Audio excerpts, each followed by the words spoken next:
just called the ceasefire, seeing shooting continues in a moderate manner. Pretty much the way it is, it's a different part of the world. You're not saying in that part of the world ceasefire is when you're shooting in a more moderate manner. The ceasefire there is much different than the ceasefire. leta ya Iran ikaba yafashe misile zo kwihanangiriza mu gihugu cya Israel nyuma y'amezi abiri. Iran has launched ballistic missile for the first time in 2 months in Israel. IRGC says that this was a warning to attacks of Israel in southern of Beirut, Lebanon. Israel also said that one missile came from Yemen. Donald Trump has called Benjamin Netanyahu, and Donald Trump has said that he is positive to negotiation with Iran. Iran National Guard says that any negotiation must include the stop of strikes in Lebanon.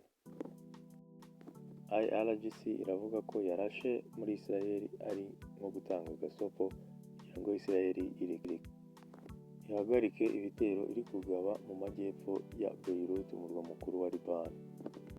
Mu gihe Donald Trump avuga ati birahagije mwarashe mu misile yanyu, ati byaba byiza tugiye mu biganiro.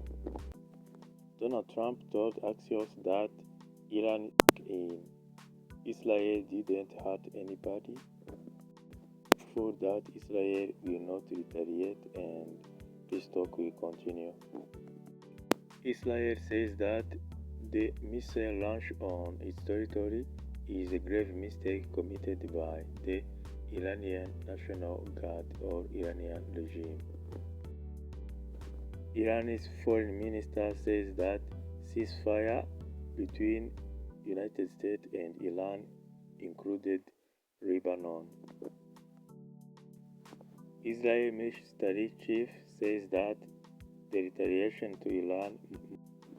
President Donald Trump says that the strike of Iran in Israel didn't change his mind about concluding a deal with Iran.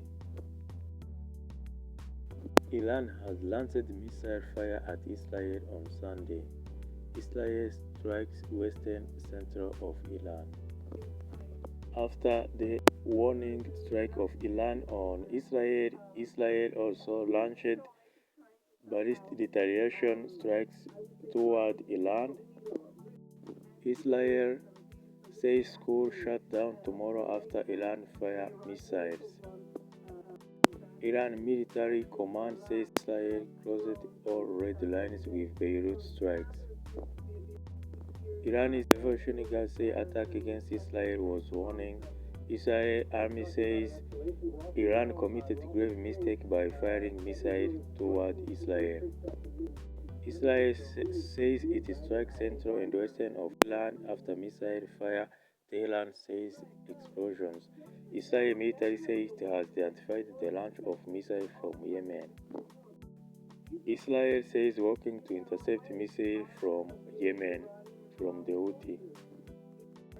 Explosions heard in Jerusalem. AFP journalist. Air radar sirens sound in Tel Aviv. Reuters witnesses. Iran says target terrorist group in Iraq. Iraq says airspace closed for 72 hours after Iran attack on Israel. Saudi Arabia sounds missile alert in area home the Sultan Air Base. Trump tells Axios Iran strike did not hurt anybody, hopeful Israel is not going to retaliate. Trump to Axios, if Netanyahu strike them back, it's gonna keeping going like that.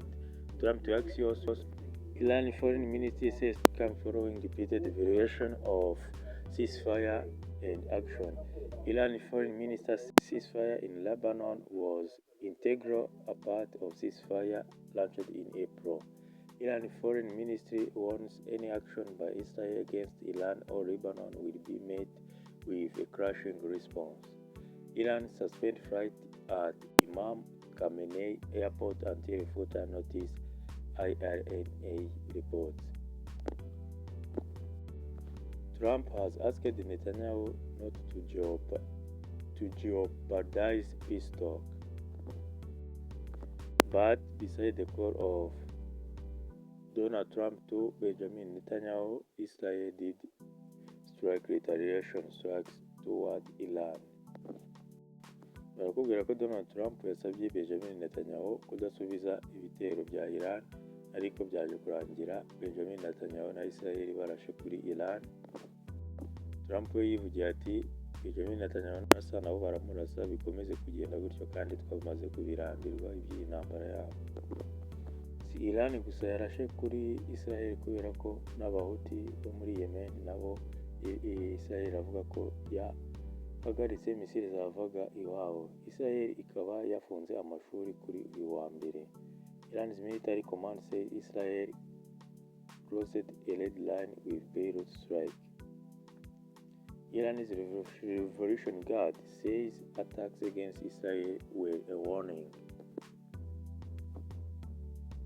Israel army says Iran committed a grave mistake by firing missile.